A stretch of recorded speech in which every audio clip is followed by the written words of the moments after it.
Hi everybody, how you doing out there? Hope you're good. My name is not Mark Lewison. I've just been to see One Hand Clapping for the second time, and I enjoyed it more the second time. I think it's because I sat at the back and I was tapping my feet and fingers and everything and singing badly along to most of the tracks, in awe and amazement at watching Paul, Linda, Denny, Jimmy, Geoff Britton, and of course engineer Geoff Emerick. Truly amazing. So this is my thoughts on One Hand Clapping, the visual and the audio. Like and subscribe. Thanks. That's it. That's the end of the video. Okay, I'll get on with it. Okay, so it kicks off with Paul standing there talking about his memories of the band and saying, obviously, sadly, that only him and Geoff Britton are still alive. Geoff Britton, I've got a question for you if you ask this. Stay till the end, Geoff, and I want to ask you a question. Not that he's going to watch me. Why would he want to watch me? I don't know. So anyway, it kicked off with Paul talking a bit about the band, and then we get into the music filmed inside Abbey Road by David Litchfield. Now, I'll talk about the quality of the film first of all. Awful grainy quality. It looks very amateurish. It's quite dark, but seriously, it just doesn't matter. It really doesn't matter. There's one bit of the film where it kind of rolls at the top. I don't know if you remember, you used to have old videotapes and it rolls at the top, and I thought, if it's going to be like this all the time, it's going to be very, very distracting. It wasn't. Very grainy, very 70s-ish. I've got a theory, because I have many theories, and it could be that it was left like that to give it that 70s feel, which it certainly had. It didn't have the feeling of a cleaned up, tarted up, polished, cleaned, beautiful 2024 vision and audio, not at all. So I didn't mind the graininess. Maybe it was purposely like that. Maybe also it will be released professionally cleaned up and then come out on Blu-ray, DVD or whatever format. One thing I don't understand about it, okay, there's many things probably, is why, I mean, on the film, I think there's 14 tracks. So the 14 tracks are those that are on the One Hand Clapping CD and vinyl. So on disc 2 on One Hand Clapping, which isn't in the film, we haven't got Let Me Roll It, Blue Moon of Kentucky, Power Cut, I can't even read my writing. Is it Love My Baby? Wasn't that on there though? It wasn't. Love My Baby, Let It Be, The Long and Winding, Lady Madonna, Take Me Back to Junior's Farm, Sally G, Tomorrow. I sang that wrong. I'm thinking of another song. That's from Musical. How's Tomorrow go? Oh, baby, don't let me down tomorrow. We've already said, no. The word wild applies to the words you and me. And also Hi, Hi, Hi. None of those were on it. So does anybody know if they were filmed? And if they were, why were they cut from it? Was the recording not so good?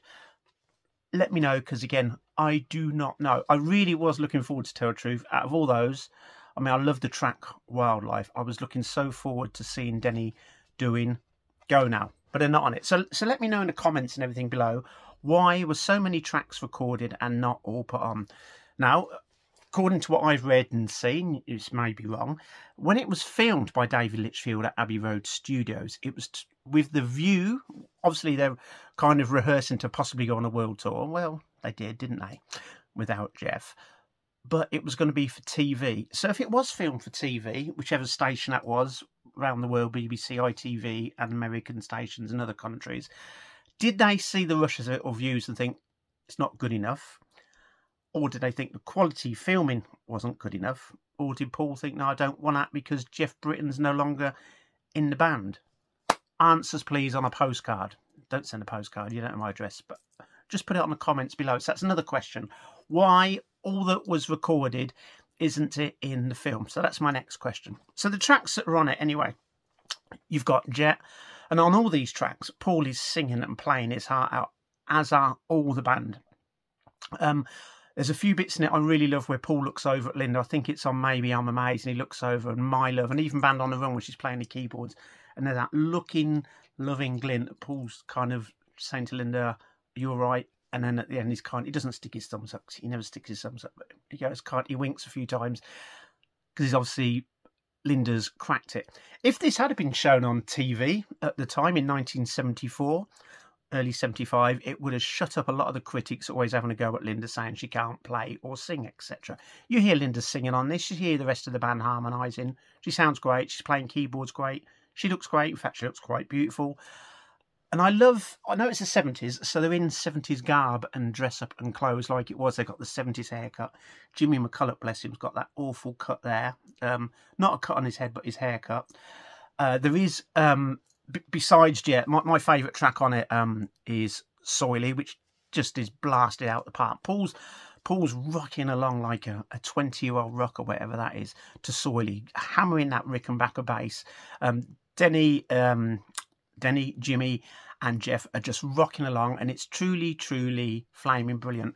It was obviously filmed over a few days because their clothes changed quite a few times, and they're not going to keep changing after every song, so I don't know what time it was filmed over, but you do see an assortment of clothes. One of the best bits is Geoff Britton. I don't know why I'm doing that. I'm not a karate person, but obviously Geoff did his karate and he represented Great Britain against Japan. So my question to Geoff is, it was filmed when you represented Great Britain against Japan in London. It was filmed by David Litchfield, and Paul did some incidental music for it. And I think it was released in 1977. So what happened?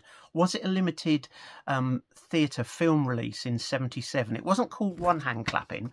What was it called? Empty Hand. That's what it was called. So this Japanese martial art film done by David Litchfield, with you in, Geoff, if you're watching, and Paul doing music. Where can we view it? Where can we see it? Why hasn't it been released? If Geoff Britton's not watching, he doesn't know the answer, or anyone from MPL, somebody else let me know. Where can I view and see it, and where can I hear the music?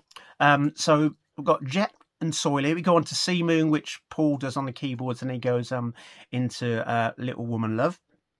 And looking at my notes here, there's another bit where Geoff's got a leather jacket on. He's got, what do you call it, a kind of cravat around his neck and shades. He looks really, really cool, like almost like a 50s rocker. But I like how Paul's got his sideburns and his hair in the 70s. He looks a bit like cross between Elvis Presley and David Essex. And going on karate, it was very, very popular. Karate and judo at the time. Elvis did a lot of the stuff, didn't he? And of course you had the films Kung Fu with Bruce Lee. He was in a lot of those films, so it was really popular and big around the world at the time. What else we've got? Got Maybe I'm Amazed, which I prefer to the studio version, where Paul's on a totally different keyboard and he's singing in it. I said this to my friends on Friday when we went, because I also went again today for the second time, which is the Sunday, that I think Paul's voice is the best I've ever heard him. My friend, I'm not going to say her name, Carol Ann, she reckons his voice was better in 79, but I love all the performances of Paul's vocals and the band. They were tight. Boy, were they tight. Around this time in the film, there is narration as well, and each member of the band gets their time to talk and speak about Jimmy McCulloch saying that he wants to make is it a monster album with wings, and it's the best music he's made so far.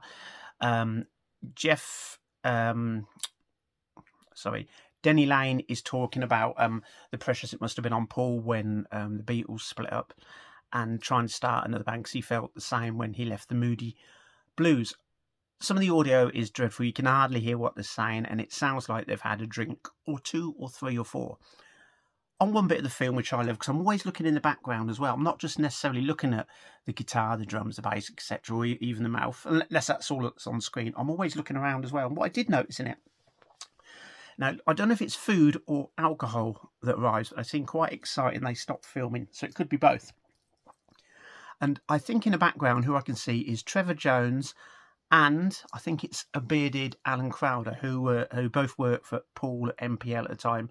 Two of his top men went on tour and did everything with him. Both sadly passed away. So look out in the background if you get to see it for Alan Crowder, and I believe it's Trevor Jones. It's really dark and it's hard to see who they are, but I think I can make them out. My eyesight's not the best. So it's great to see some of those MPL chaps there as well. I did originally think it was John Hamill, but I'm not sure if John Hamill was around with Paul at that time. It's great to go up in the sound booth as well, the mixing desk where Geoff Emerick is and see Geoff, but it's so dark you can't see much.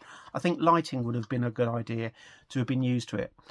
It's almost like half professional, half amateur film. The music's the most important thing, and as I say, the visual stuff is not that great as in quality, but audio-wise, absolutely brilliant. So with Wingnut and Peter Jackson's people, I'd like to know what they've done. I'm guessing that they've separated the instruments and cleaned the sound up, because if the visual was worse, I don't know what the visual would have been like. But it doesn't detract from the brilliantness. I'm not sitting there thinking, this is rubbish, this is terrible quality. Not at all. Worth every second, worth every penny I paid for it. £10, £10, £10, £10. So it's worth every pound that I paid. There's a great bit of Howie Casey where Paul's working with him on the saxophone bit for Bluebird, which is great. It's going through all the chords. And Paul switches to the piano like he does a few times on piano and keyboards, does Suicide. Is that the song I think he gave to Frank Sinatra? And I don't think Frank Sinatra wanted to do it. And I think I saw Paul perform that when I went to the Parkin show in 1999. Pretty certain I saw him do that. He did Let's Love. Is that the song that he gave to Peggy Lee? And there's All of You. I'm not too crazy sometimes on these piano stuff that Paul does. Don't get me wrong, he plays it brilliant, he sings brilliant, and they're great words. I find it just a bit cabaret-ish, but he does talk about that, and he talks about when he was young. He wrote When I'm 64 as well. We've all got our different things. When it comes down to it, I think I really, really like guitar, as in Soily or Junior's Farm, etc. I do like guitar-based songs, but then we're all hypocrites. I love 1985. So, but I do like a bit of rock, because sometimes when Paul does ballads, he goes, oh, here's another McCartney ballad. And don't get me wrong, they're all brilliant. They're all amazing. I wish I could even come up with a title like Maybe I'm Amazed or My Love, let alone the music and words. So I'm not knocking him, I'm not dissing him down, I'm putting him down and say I'm better than him. I just said it. And now it's all this. So no, I love the ballads. Just when it's too bar-roomy and cabaret and schmaltzy, I think I don't want to hear any more of these. I'm probably just jealous because I can't play piano. I can't sing. But there we go. What I did love when he did on piano was I'll Give You a Ring. You look a little sleepy. Maybe I could reach you. You know the track. Was it a B-side, I think, of Say, Say, Say with Wacko Jacko? But this is the original recording. Saying that, I think the original recording was actually earlier on in the year when Paul was working on his brother's album Gear at Strawberry Studios. So they did a version up there. They go into then doing Band on the Run, which is just incredible, just incredible. Live and Let Die with an orchestra, and I did write down who they are. And can I read my notes where it was? Because there's a conductor for them. And I also wrote the name of who they were as well. This is what happens. I do my notes because I'm so meticulous and I can't find the notes. Useless, Dino. Absolute useless. Nope, can't see them at all, so I'll skip on from that. But that was brilliant. Live and Let Die is a definite highlight. Full of power. Great to see them all in the tuxedos, dressed smart, and a chap conducting it, one cigarette in his hand. Tuxedo Band, was it? Were they called the Tuxedo Band? Did I write? I can't read it. Nope, I'm not looking anymore. Can't see the rest of my notes. So Live and Let Die was a blistering performance. 1985, you got Paul just at the piano. His fingers are going 1,000 miles an hour. His voice is screaming and belting it out. Then it cuts to the backing track from the Band on the Run album. Paul standing with a microphone with lots of leads wrapped around him. He's got a cigarette as well, and he's doing... I can't even begin to do his voice, but he goes, yeah! You know what I mean if you've watched it. The way he reaches those high notes is incredible. Here's a little footnote. Years ago, when I used to collect bootleg tapes on video, I had this bit of Paul doing 1985 where he's standing up and singing it and really pushing his voice, really reaching heights which are incredible. And that used to be the bit I always would rewind and watch and watch and watch. One of my all-time favourite performances of Paul is where he's standing up and he's doing 1985 without anyone around him playing instruments, just Paul belting it out. Supreme vocalist, that's what I'd say. And 1985 is one of my favourite tracks, probably my favourite track on Band on the Run. So I love when he's doing that, and it's not often you see Paul just with a microphone. Very few occasions One of them was it around 1990, where he did Love Me Do and P.S. I Love You and made it into a terrible song. Yeah, that's when Paul stands at a microphone as well. It's not that great. Speaking of microphone, I don't know if you can hear me better now. You shouldn't, because it's a fake one. Anyway, so that's 1985. Then he does the last track as Babyface. I don't even like that song. What it does make me think of when Paul's doing it is not Dudley, is it Peter Cook? Dudley Moore. Do you remember there used to be the Peter Cook and Dudley Moore had a show, and Dudley Moore messed around on the piano and doing that. He was a great musician, wasn't he, Dudley Moore? But when Paul does Babyface, it reminds me of Dudley Moore, the way he looks into the camera and everything. So that finishes, and I think it says MPL 1975. Then Paul comes back on stage, goes, hey, one hand clapping. He does that. And he talks about the backyard tapes, which is around the back of the EMI Abbey Road Studios, a little garden. So Paul's got a little chair. He's got his acoustic guitar, microphone for his guitar, microphone for his mouth, so he can hear his guitar and vocals. And he just runs through a few songs. So in the backyard, he goes Blackpool 75, Blackpool 39, and Southport. So if you don't know where Blackpool and Southport are, they're two English seaside places up in the north of England. I've been to them both. Very nice places.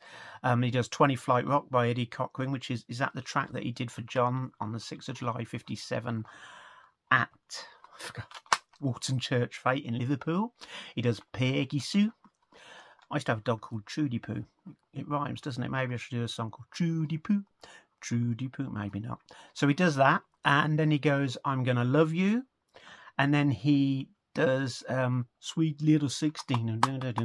I didn't know that Buddy Holly song, was it? I'm Gonna Love You Too. Didn't know that Buddy Holly song. But then does Sweet Little 16, the old Chuck Berry song. I mean, it's brilliant because it's just Paul kind of, I think, showing off. He's kind of showing it's a bit self-indulgent. Look at me, I'm Paul McCartney, I'm brilliant. But he is.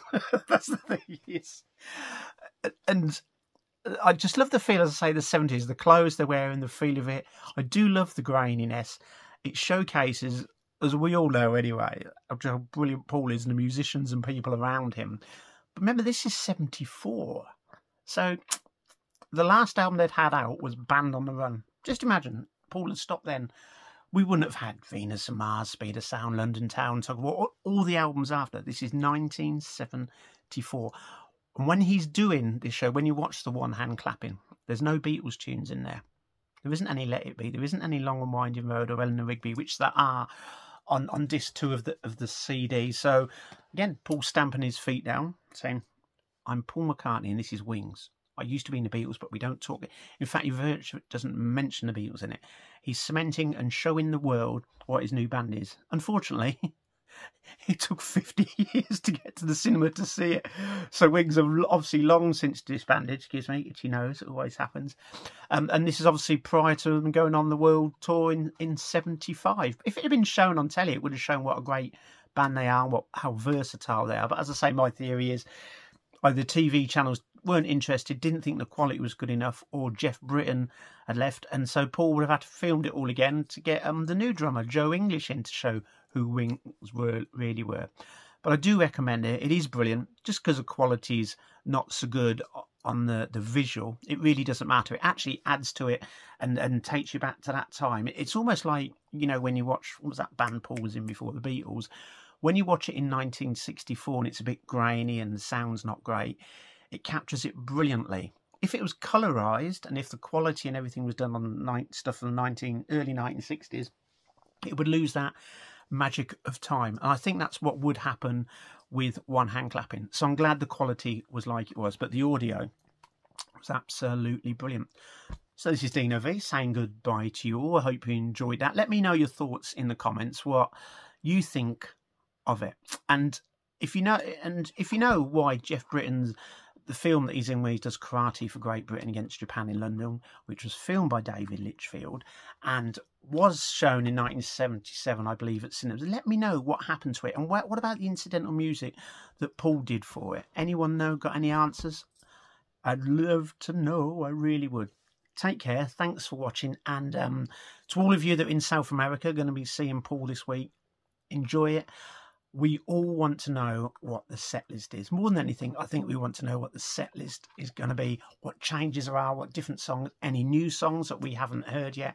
It's going to be fascinating. And I'll catch you next time. Peace and love. Oh, sounding like that guy that cancels his concerts.